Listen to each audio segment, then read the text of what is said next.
Hi, everybody. Sorry for the lateness, which I hate being late. But technical difficulties and kids that won't go to bed. So we'll give it another 30 seconds for some more people to get on, and then we will start. So I didn't really get that many questions, which I'm actually kind of happy about, because tonight is going to mostly be me presenting strategies to you. So somebody give me a thumbs up. Marnie Rosenthal, thumbs up if you can hear me. Everyone hear me okay? Okay, perfect. Thank you. Okay, so what I'm going to do today is a little bit different than what I normally do on here.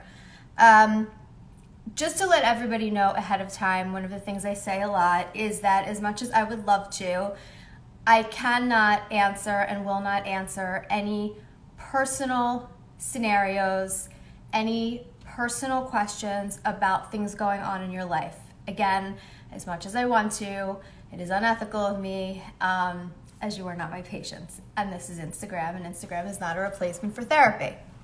So, what I can do though, and what I'm going to do for you, is I'm going to go through a bunch of general strategies that I use with a lot of my patients to help with this idea of what do you do when you have negative thoughts? What do you do when you have negative emotions? How do we handle them? Because society has taught us for many, many years that when you feel something bad, get rid of it. When you think something bad, forget about it. And if you've been following me for a while, you know that that's not how I approach therapy. So I take a very behavioral-based approach to therapy. Yes, obviously, I talk about feelings and I talk about thoughts because they're important. But talking about your thoughts and talking about your feelings is not what makes behavior change. So I want to make that very clear. It's not that I don't talk about them. I just focus on the behavioral change, because once you change the behavior, well, then you're giving yourself a new experience and a healthier experience that you can then look at from a different angle and start to feel better about and start to think clearer about. By telling yourself to stop thinking about something, or don't think about it, or avoid it, or suppress it, it doesn't work. And I'm going to explain why. And for those of you who, think that talking about your stuff works, it does to a point. It's always healthy to vent. It's always healthy to get things out, because getting things out can help you see things in a different way. But it doesn't necessarily create action. And a lot of people are of the belief that you can only make a change once you feel better. You can only make a change once you're kind of ready to make the change. And if we take that approach, we're going to be waiting a really, really long time before we make changes. Because if I waited until I felt like doing things, I probably wouldn't get very much done. But if I feel bad and at the same exact time, I do what I need to do, even though it's uncomfortable, well, then I get it done, and then I feel better about myself, and then my thoughts improve, and my feelings change. So, I'm going to start with one of the more basic ones, just to give you an idea of how trying to not have a thought, trying to forget something, trying to suppress a thought actually has the adverse reaction. So, what I want everybody, and if you have a pen and paper at some point, you're going to need it. So go kind of search for a pen and a piece of paper if you can find one, or you can do it on your phones, but you will need it for a couple of these. So the first thing I want to do is an exercise. All of these are on my highlights section on my Instagram page, but we're going to start with something called the black dog. And this is a great example to show you how not thinking about something doesn't work. So when somebody tells you, don't think about it, or you tell yourself, stop thinking about it, or you try to distract yourself to not think about it. And I'm not talking about something acute and small, for example, if somebody's nervous to go on stage and I say, all right, don't think about it, you're going to be fine. That's different.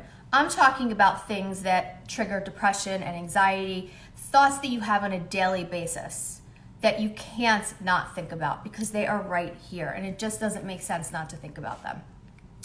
So the black dog, what I want everybody to do is for a minute, I want you to, if you don't feel comfortable closing your eyes, that's fine, you don't have to, or you can just look down at your feet. But for 60 seconds, all I want you to do is close your eyes, look down at the floor, and think about a black dog. That's all I want you to do. Think about a black dog, think about playing with the dog, think about petting the dog, think about running with the dog, think about sniffing the dog or the dog sniffing you, and just sit there and picture yourself with this black dog for 60 seconds. And that's all I want you to do. So I'm not going to say anything for 60 seconds.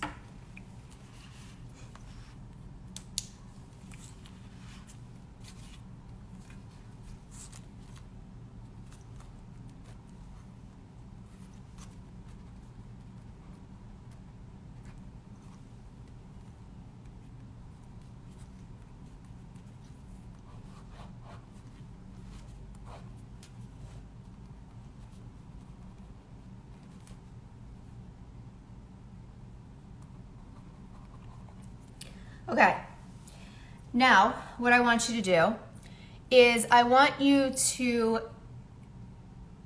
close your eyes again or look at the floor again, whatever you want to do. But this time, I don't want you to think about the black dog. So whatever you do for the next 60 seconds, do not think about the black dog. And while you're trying not to think about the dog, keep reminding yourself every couple seconds, don't think about the black dog, okay? So intermittently, I'll remind you of that. Okay, so for 60 seconds, go. Remember, don't think about the black dog. Don't picture the dog.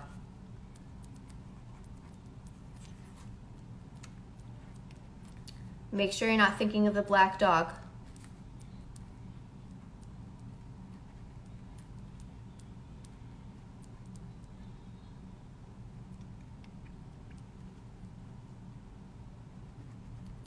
Okay, no one should be thinking about the black dog.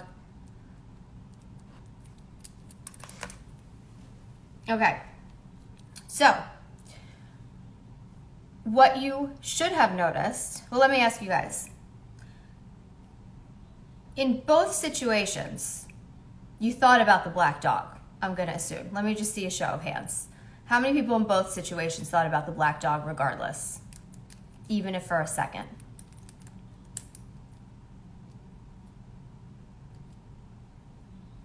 Anyone? Yep. Who else?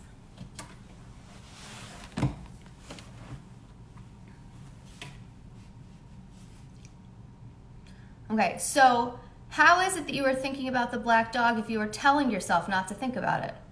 Shouldn't you not be thinking about it? Right. So here's why.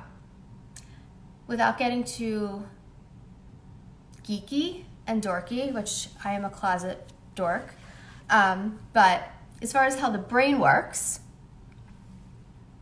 right, the second time around it was way more often, and I'm going to talk about why. The way our brains work is that they're additive, meaning a bunch of things come in, okay, but when we can't think of something, it's not necessarily because we're forgetting it, it's because we can't retrieve it. There's a difference. So in order to tell yourself, right, when you try not to think about it, you think about it more. But in order to tell yourself not to think about the black dog, you actually have to say the words black dog in your head. Make sense? So in order for me to say, don't think about the black dog, I had to say the words black dog in my head. And as soon as my brain says black dog, what do you think happens? I have the thought about a black dog. So it is cognitively not possible to tell yourself not to have a thought, just by the simple fact alone that you have to say it in order to not have it. So it doesn't make any sense. So here's the thing. Either way, you're going to have the thought. Either way, and let's say it's an uncomfortable thought and it's not about a black dog. Either way, you're going to have the thought. You have a choice. Would you rather have the thought by forcing and trying and pushing and judging and hoping and wishing that you aren't having the thought but having it anyway and wasting a significant amount of cognitive and emotional effort? Or would you rather allow yourself to have the thought, even though it's uncomfortable, without all that trying to forget, trying not to think about it, all that emotional energy and effort that you're putting towards it? Because I'd rather have that one. People have the misconception that if you try not to think about it, it's going to be less. And it's the opposite. So let me just see a show of hands. Put up a number 1 if just allowing yourself to have a thought about the black dog was easier and less taxing on you. And for those of you that found the second one to be easier, where you were trying not to have it, put a number 2. 1, right.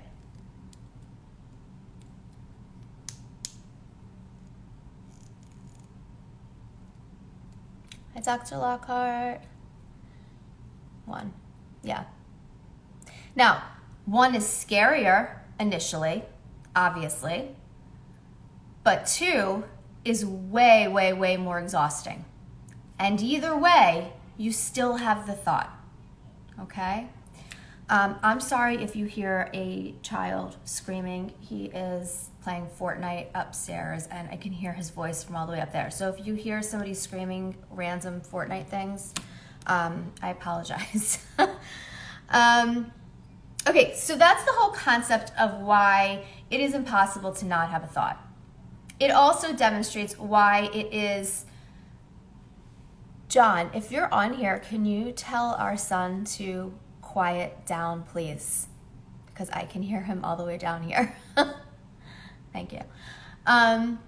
So that's why. You have an option either way. I would rather take the route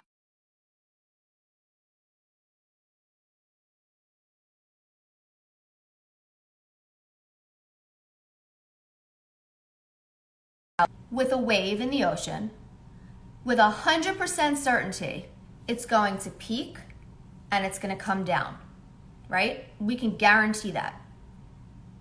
It's the same thing with a thought. We know it's going to happen, and we know eventually it's going to stop. But here's the thing. If you're standing with a wave coming towards you, if you stand there and put your arms out like this and try to stop the wave from crashing over you, and you're going to stand there and push against it, what's going to happen to you? Either way, that wave's going to come crashing down. You're going to exhaust yourself because you have no ability to stop a wave. So what about thought stopping? Oh, Dr. Lockhart, I'll get to that in a second. I don't do that. I don't do that. But I'm going to explain what thought stopping is in a second. For those who are asking. So if you're pushing the wave, you're going to exhaust yourself. But if the wave comes over you without pushing it, it's still coming down. But this way, you're conserving your energy, you're conserving your attention, you're not pushing all your emotional effort and energy into something, and you can use it and save it towards something that is healthy and that you want to do. So Dr. Lockhart brought up thought stopping. I'm going to make sure I touch on that at the end, because I typically use that for more acute situations. I don't use that for long-standing worry, long-standing patterns of thinking. Just because I find that for more pervasive thoughts and pervasive symptoms, I find that sitting with it and allowing it to happen makes that end quicker than trying to not allow it to run its course. But I can get into that more at the end. So that's the whole idea about thoughts. So we all have thoughts. We have thoughts that come into our head constantly, and there's nothing we can do. There's literally nothing we can do about it. So what do you do when you have a thought you don't want to have? We know that telling ourselves not to have the thought doesn't work. So one of the strategies that I use a lot of times with people is I have them picture kind of a bulletin board that exists right outside their head, right here. And what I tell them to do is every time they have this thought that they don't want to have, and I'll sit them with them in session for a couple minutes, and I'll have them actually do this while they're with me. There's a bulletin board right here, and everybody knows what Post-it notes are. So I have somebody pick their favorite color. Let's say it's pink, so a pink Post-it note. And every time the thought comes up for them that they don't want to have, I have them mentally write it on the and I'm going to explain why I do this. Mentally write it on a Post-it note, and I always give them a color because that helps to ground them in the moment. And I tell them to write it on this Post-it note and stick it right here on their board, their imaginary board that's next to their head. Is the thought still there? Yes, very much so. It's there, and you can turn and look at it and engage with it anytime you want. But what it's not is stuck here. So this is called decentering. And a lot of what I'm going to give you is called decentering strategies, where here's you, here's your thought, and you guys are like this. And these strategies allow for you to separate like that. So writing this thought on a Post-it note mentally in your head and sticking it on your mental Post-it note board takes away that struggle of trying to forget about it or not think about it, because we know that doesn't work. But instead allows you to separate yourself from it, so you give yourself some space from it without the pressure of trying to get rid of it.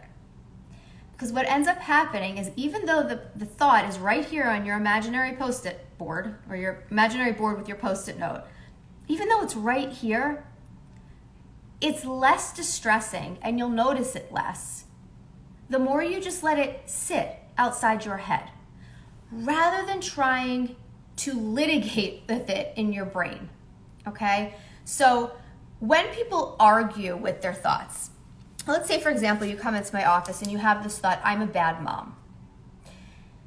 We could sit there for 45 minutes and I could give you all the reasons, and you could give me all the reasons in the world why you're not a bad mom.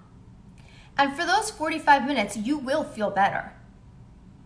What do you think happens as soon as you leave the office, though?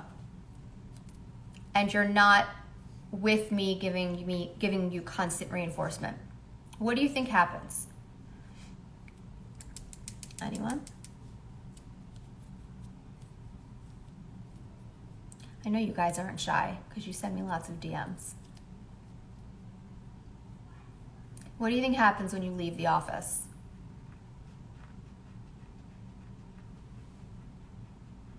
What's gone?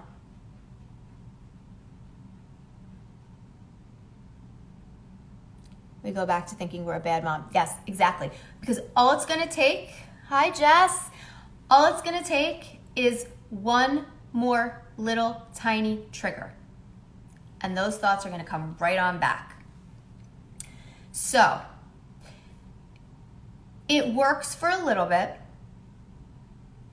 but then it stops. And the reason for that is because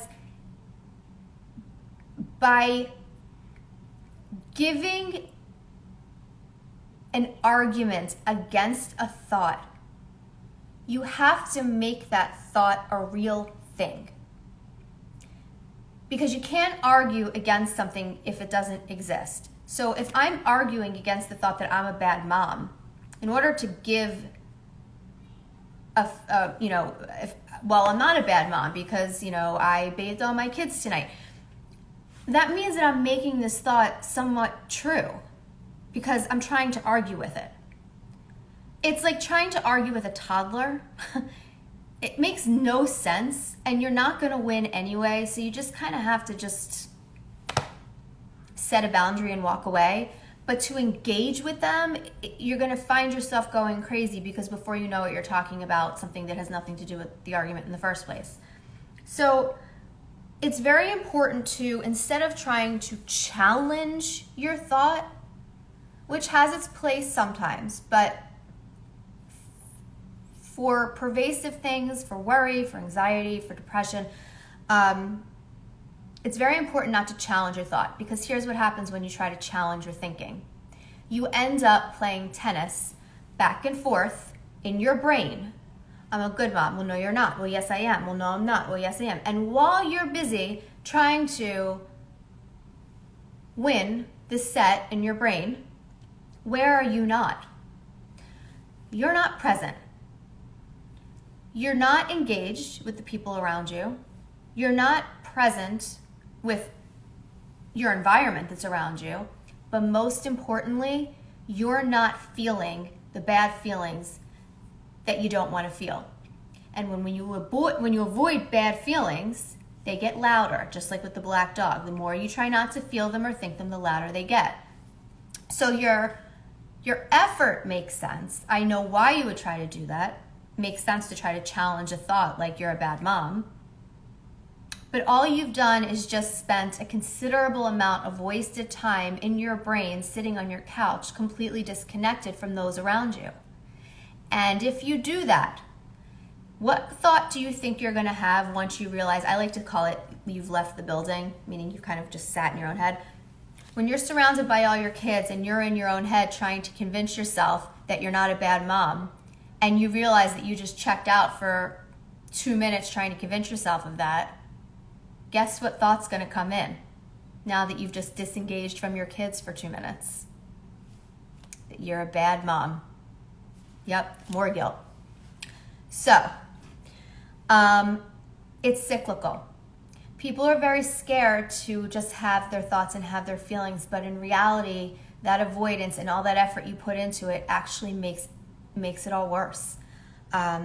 It's a very scary concept to accept, and it's a scary concept to try, but I promise you it works. So, that's my Post-it note one.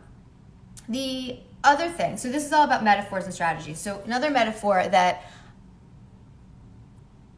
obsessive compulsive disorder have a hard time letting go. Well, with OCD, you're not doing, OCD is, well, the way I would do it, OCD is more behavioral, so it's a little bit different. You're getting them to sit with their discomfort. You're getting them to sit with the thought and the feeling and not and sit with it so that they tolerate the urge to engage in the compulsive acts. So you still use the same strategies, because what you're doing is you're getting them to sit with the discomfort of that urge to engage in whatever the compulsive behavior is, or whatever the compulsive obsessive thought cycle is.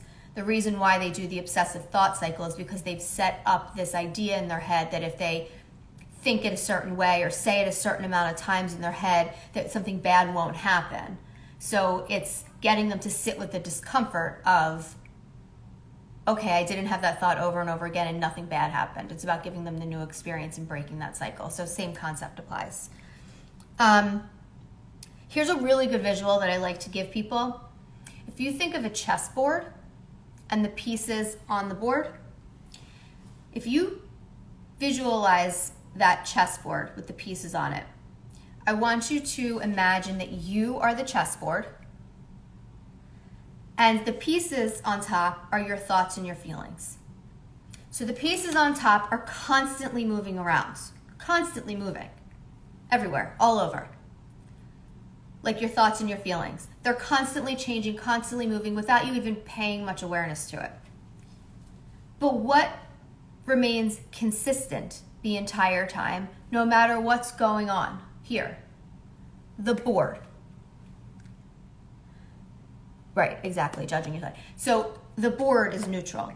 So you need to imagine that you are the chessboard and all your thoughts and feelings are the pieces. No matter what they do, you stay consistent.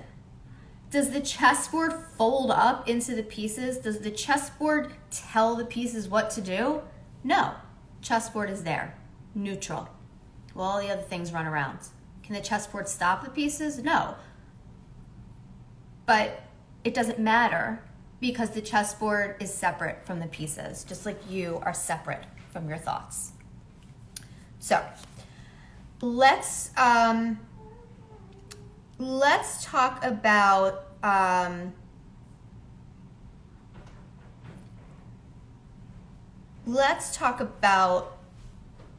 something called the monster. And hang on, my little one's coming down. Okay, sorry. Let's talk about something called the monster. So this is one of my favorites. I cannot take credit for this. I did not make this up. But it is such a good exercise to show you the internal struggle that you have with trying to fight against the thought, fight against the feeling. So what I want you to take your pen and paper that you have with you. If you don't have one, go get one, or I'm going to do a really bad drawing to show you. I'm a horrible artist, so I apologize, but there is a giant pit. There's my pit. On one side of the pit is you. There's you. On the other side of the pit is this huge monster. And tattooed all over this monster are all the negative thoughts and feelings that you have about yourself at any given time. There's the monster. Okay. So, this monster's feet are nailed into the ground. So he's not going anywhere. He's never, ever, ever, ever, ever going to move. Ever. Okay? In between the two of you, across the pit, is a rope. Okay? My 4-year-old can draw better than this. So in between the two of you is a... Oh, that's so much better. Okay. In between the two of you is a rope.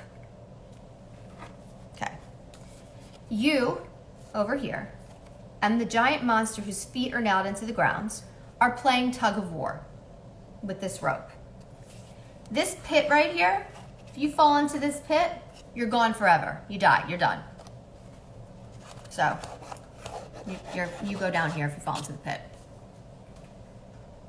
How did... Dr. Lockhart, I think my drawings are quite lovely.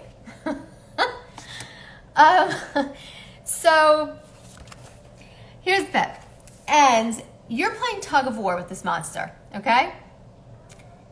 What is going to make you win this match? What do you need to do to win tug of war with the monster, with the giant, tattooed, uncomfortable things that you say about yourself? What do you need to do to win?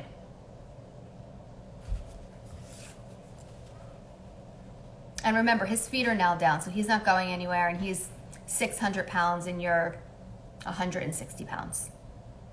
Anyone want to take a guess what you need to do to win against the monster?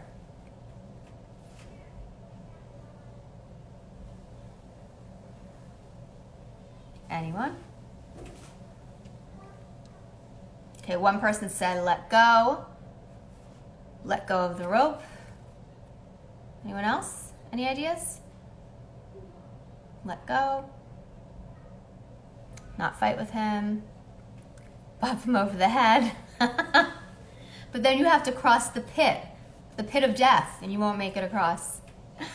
Don't fight. Okay, so everybody kind of gets the idea that the best way, the best way to win this struggle is to drop the rope. So here's my question. The monster, which represents all of your negative thoughts and your feelings. Okay, someone said tell him you're stronger. But how does that help you win? The monster doesn't really care what you have to say, right? There's no arguing with him. He can't speak, doesn't care, doesn't matter. So if you drop the rope, what you're doing is you're refusing to engage in the struggle, the internal struggle of trying to get rid of the thought, fight the thought, beat the thought, win against the thought. You're completely dropping that game because you will never win. Why? Because the monster's feet are nailed into the ground. He's 600 pounds. Here's you. And the more you keep pulling that rope, the more exhausted you're going to get. And what happens when you have negative thoughts and feelings and the struggle that you go through internally continues? Do you get more energy, or do you go deeper into your fatigue and deeper into your just complete exhaustion physically and mentally? What do you think? Let me ask it this way. How many of you think that if you continue to struggle against the monster, you'll gain more energy? Right, it's draining. And for those of you that have dealt with depression and anxiety, and if you can kind of think, hi Dar, and you can think about what it was like to be in that place, I highly doubt that anybody is going to say that's when they were full of energy. If anything, it was the total opposite. So somebody said there's no way to come out of the thought. Correct, because the goal is to sit with the thought, tolerate the thought, tolerate the discomfort until it passes, because it will. It's the equivalent of dropping the rope. The more you fight the thought, fight the feeling, try to ignore it. And by ignore it, I don't even just mean forgetting about it. I literally mean drinking to get rid of it, doing drugs to get rid of it, arguing with people to get rid of it, isolating yourself to get rid of it. All avoidant behavior strategies are ways that people try to not think and feel. Okay, so it's not, I don't mean literally stop trying to think about it. I mean anything you do in your world to try to get you in an unhealthy way to stop thinking about something or stop feeling something is going to make it louder and bigger. Tolerate the discomfort, exactly. So you're going to drop the rope. Now here's the cool thing, because again, I told you I'm a closet dork and I find this cool. You're going to drop the rope, and now your hands are freed up. So you can now walk away and take your freed up hands and go have dinner with friends down the street. You're more engaged. You're not socially isolating because you're with the monster. You're not struggling and exhausting yourself and only focusing on the monster. Nope, now you're focusing on yourself and your friends and their lives and what they're doing and what you're doing, which is going to only reduce that thought and feeling you were trying to avoid. That kind of behavior is what makes it go away, not this kind of behavior. So here's the thing though that's cool. For people that have had anxiety and depression, or who worry, because we're going to do worry next, but for those of you who have experienced this, you know that this monster comes back. Okay? It's not like you defeated him forever or her forever. You can, at any time, come right on back to the monster. You can pick up that rope anytime you want to re-engage with the monster. Because remember, he's never going anywhere. just like the thought on the Post-it note. It's never going anywhere. Both of these examples, in no way, shape, or form do I say, try not to think about it. And I've never said challenge it. I just said sit with it. Because in both of those situations, the thought didn't go away. What changed was the way you choose to carry it. So, thank you, Carol. So that's a really important one, because what that does is it gives you the flexibility to, there is like no solution. Well, there is a solution. The solution is to sit with it. Don't confuse solution with the absence of something. Okay, so no solution doesn't mean because you can't get rid of it. The way you get rid of a thought, so to speak, is to let it sit right next to you. It's like a car radio. Here's my other metaphor. If you turn the volume down on the car radio, the volume, the music is still there. It's not like you got rid of the music because you turned the volume down. It's still there. It's just not as loud. If you turn the volume up, if you pick up the rope again, if you start trying to challenge your thoughts, if you start litigating with your thoughts, then you're going to hear it louder. Okay? So that is the monster one, which is one of my favorites. The next one I'm going to do is called the egg. And this one I like too. I was going to get an egg, but no, with my luck, I'll break it. So I didn't do it. So I'm just going to pretend that I have one in my hands. Here's my egg. Okay, so here's what we're going to do. This is for all my warriors out there that like to be in control of everything at all times. Okay. So what I want you to do is pretend that you have a raw egg in your hands. Okay? Raw egg in your hands. And I say to you, you need to walk up 10 flights of stairs 5 times. If you walk up and down 10 flights of stairs 5 times, and that egg does not crack, you win $1 million. Sounds good. So you put the egg in your hands, and you're going to go up and down those flights of stairs because you are going to win this $1 million. Your natural reaction to keep the egg safe and sound is going to be what? It's going to be to do this. In your effort to control the egg so that it doesn't break, what ends up happening? It's going to crack. So in your effort to control and protect this, you're going to break it. Okay? So what is the best way?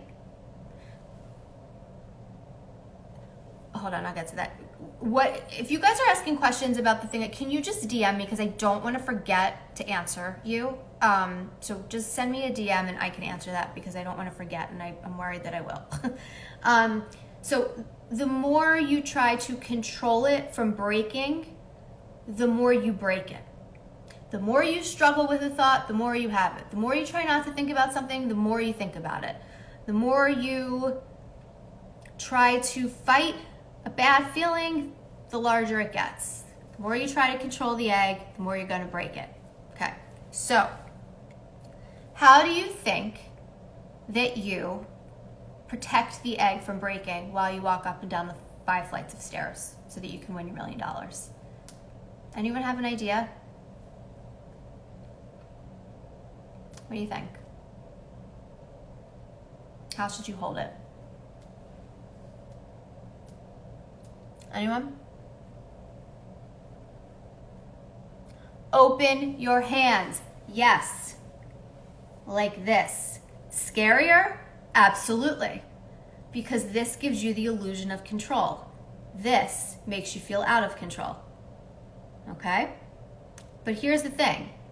If you hold it like this, up the stairs, it's not going to break. I mean, unless you trip and fall, but that's, again, out of your control. But hold it like this. This is not going to break. It is a human reaction to think that when we want to control something that we kind of go inward. But that's not the case. In order for this not to break, you have to open your palm. You have to let it sit, just like I've been saying with everything else. So if you, with worry, try to control the worry, if you try to control the thought, you are making it worse for yourself. If you think of a bridge, going across a bridge, you know how it has the guardrails on the sides? So I learned this in grad school, so I have no idea if this is accurate or not, but we're going to pretend that it is because it fits with what I'm saying. So if it's wrong, then we could blame my professor. So if you are driving across a bridge, those guardrails technically don't need to be there. But why do you think they are there?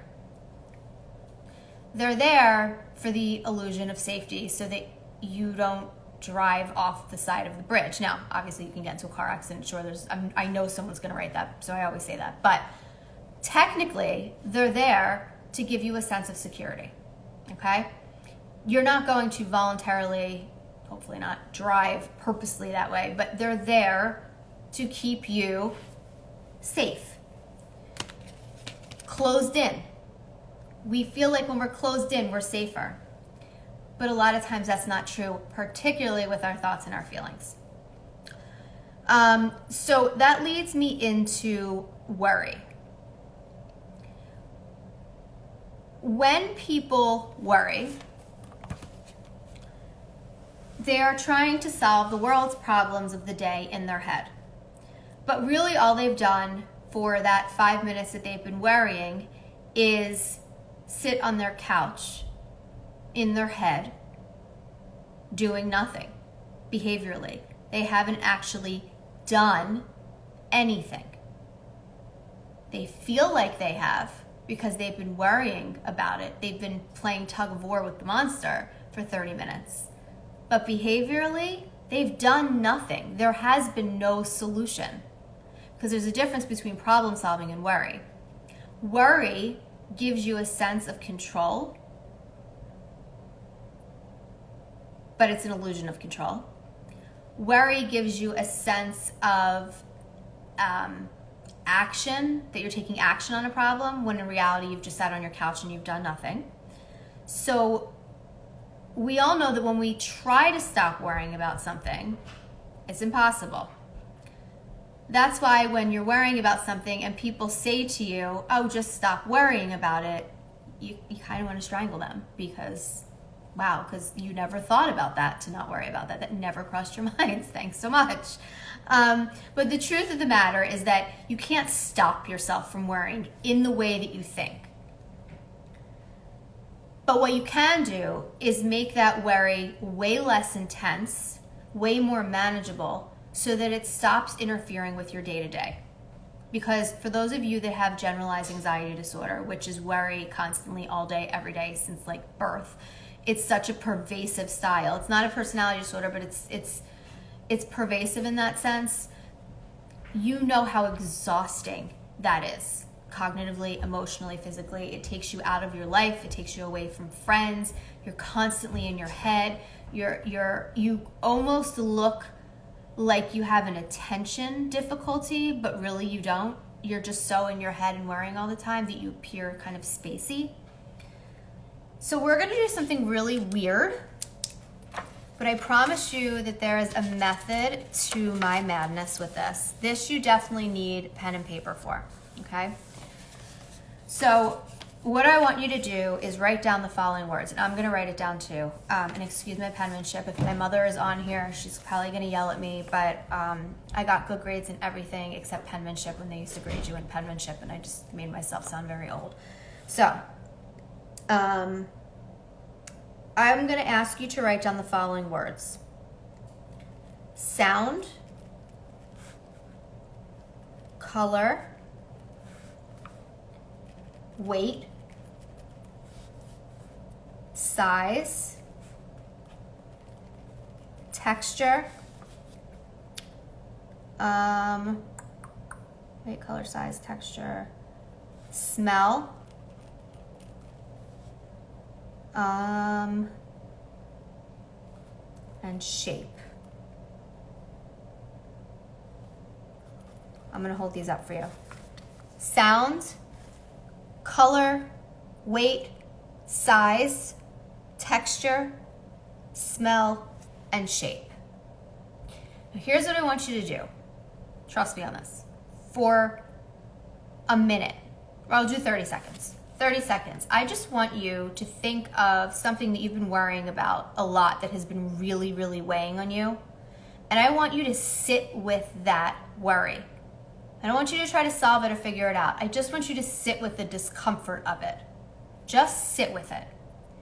The feeling that comes up for you, if it's a pit in your stomach, if it's a pit in your throat, if it's heart palpitations, if it's racing thoughts, whatever it is for you, I just want you to sit with something uncomfortable that bothers you constantly, if you have that, for 30 seconds.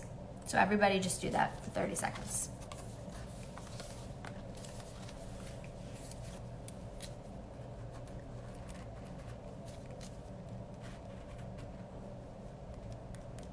Sit with what it feels like, physically and emotionally.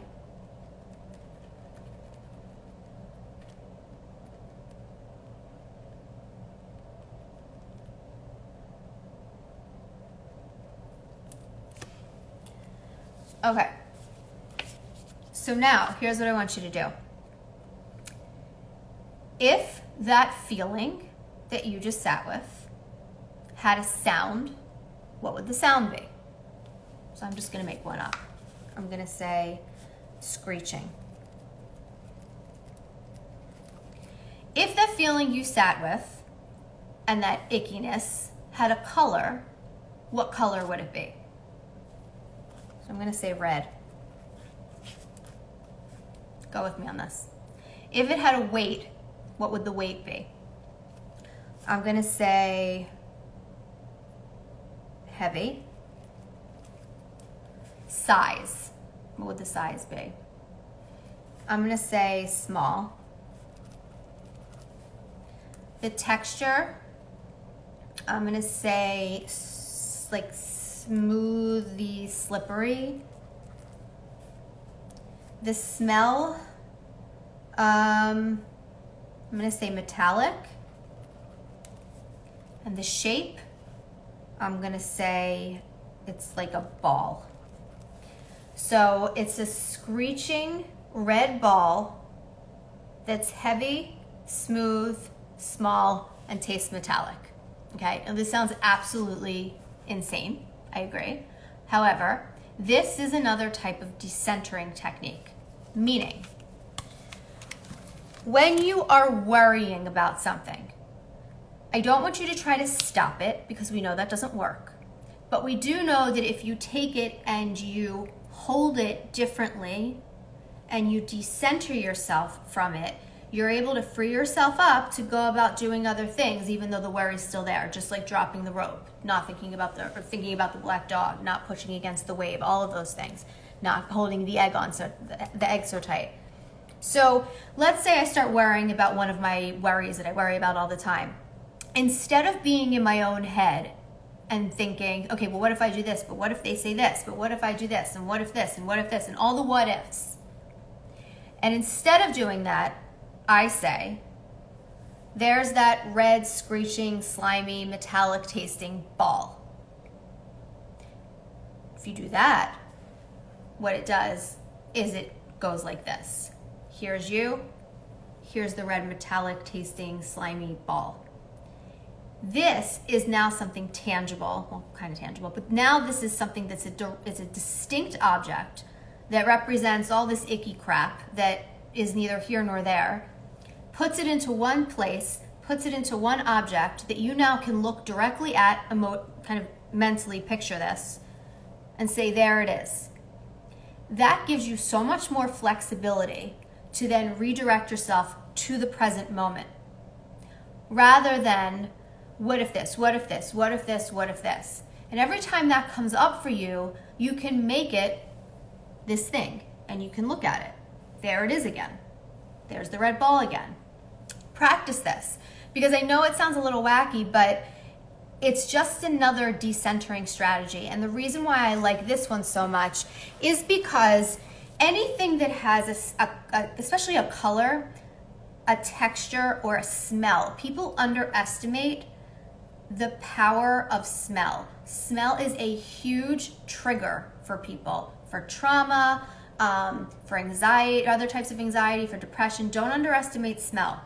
So smell also can bring back memories if you think about this. Like, I know for me, when I smell coconut, I think of suntan lotion from when I was really little on vacation from the smell of coconut. So it brings up memories. So never underestimate smell. Smell is a big one. So you have this thing that now represents all of this stuff that you don't know what to do with. So it's a really good way to take you, your thoughts, and decenter them. Did I say anything about getting rid of it? Nope. Did I say anything about challenging it? Nope. None of that. I did none of that. So now I have so much more freedom to be present in the moment, to walk down the street, have dinner after I drop the rope, to do whatever I want. The other worry thing I want to give to you, and then we're going to kind of wind down because this cuts me off after an hour, but is something called worry time. And what that is you pick a time during the day. I like to tell you to do it at least 2 hours before bedtime, because I don't want you to do this right before bed. So let's say 6 o'clock is your worry time. That means that from the time you wake up until 6 o'clock p.m., you go about your day, and whatever worry pops up for you, because worries pop up all the time, whatever worries pop up for you, I want you to either say to yourself, I'm going to hold it till 6 o'clock. I like to call it the 6 o'clock worry news. I'm going to hold it till the 6 o'clock worry news.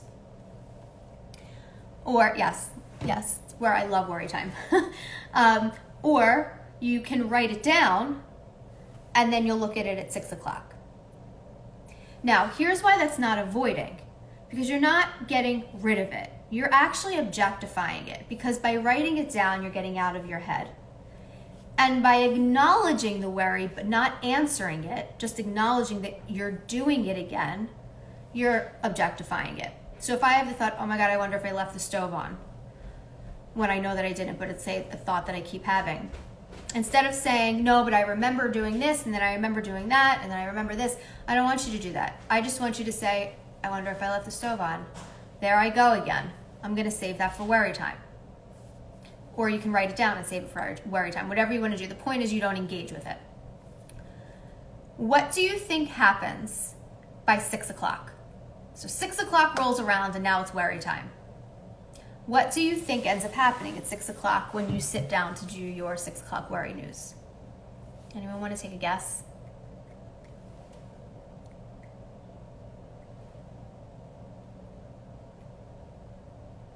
I'm not ignoring your questions. I just want to make sure this one's more of me kind of presenting facts for you. So if you have questions, I'm not ignoring you. Please DM me your questions. So, okay, so Penny Lane. Okay, so someone said you get overwhelmed. Here's how you would get overwhelmed. Did I leave the stove on? I don't know. I don't remember. Oh my gosh, what should I do? Should I call someone? Should I have someone come to my house? What should I do? And did I shut the garage door too? I wonder if I did that. Did I leave the stove and the garage door? So by engaging them, you actually make it worse. But by saving it for the 6 o'clock worry news, yes, Dr. Lockhart, it either becomes unimportant, you've already resolved it, right? Or you just flat out forgot about it. So the percentage that actually follows through till 6 o'clock is very minimal. And look how much effort, I feel like when you try to worry at a specific time, You won't. It's like someone says, be really sad right now. And no, it's different because worry is an avoidant strategy. Sadness is an emotion. Worry is avoidant, meaning when you're worrying, you're not present, you're not feeling your emotions. So they're two different things. I could see why you would say that, but they're two different things. So imagine how much time you would have wasted throughout your day not being present if you worried about all the stuff you saved for the 6 o'clock news. Okay? You would have wasted so much of precious time that you can't get back. But if you say, I'm doing it again, I'm going to save it for the 6 o'clock news, what ends up happening is by the time it comes around, half of it doesn't even matter anymore. Most of it you've forgotten, and the other, you'll figure it out. I mean, it just, what the point is that it reduces it because worry is an avoidant strategy.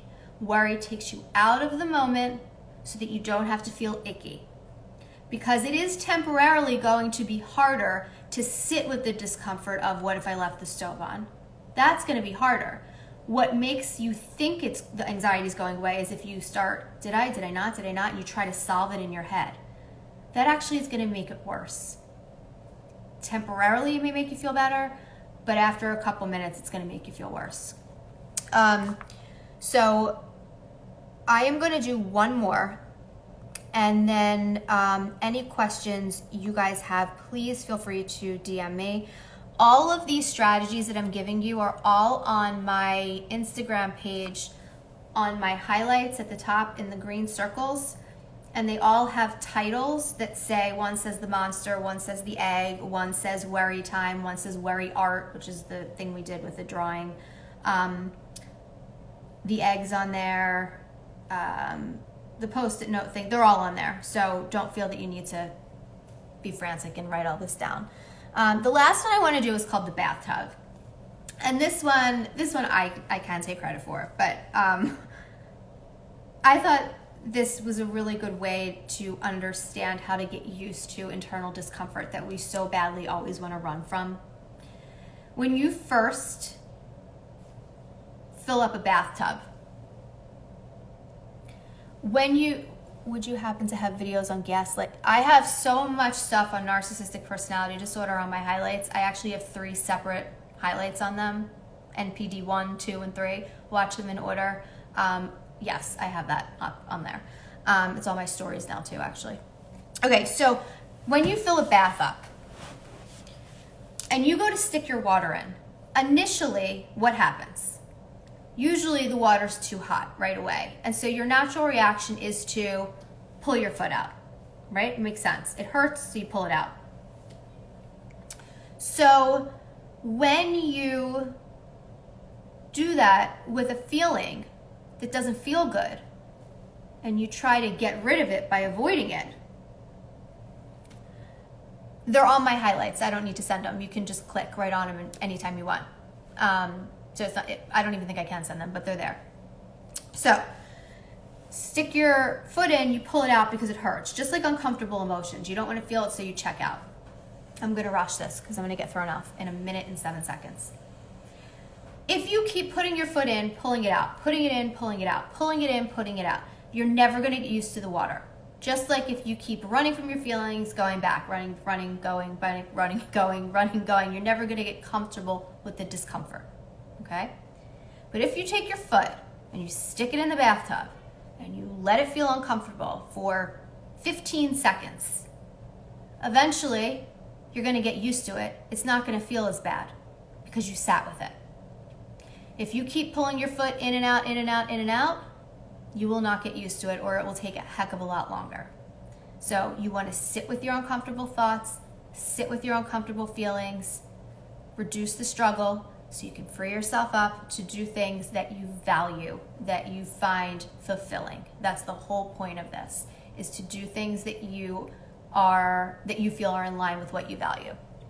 Okay, I have 8 seconds, 7 seconds. Thank you guys. This was fun. I love this stuff. I will talk to you soon. DM me with questions. Have a good night.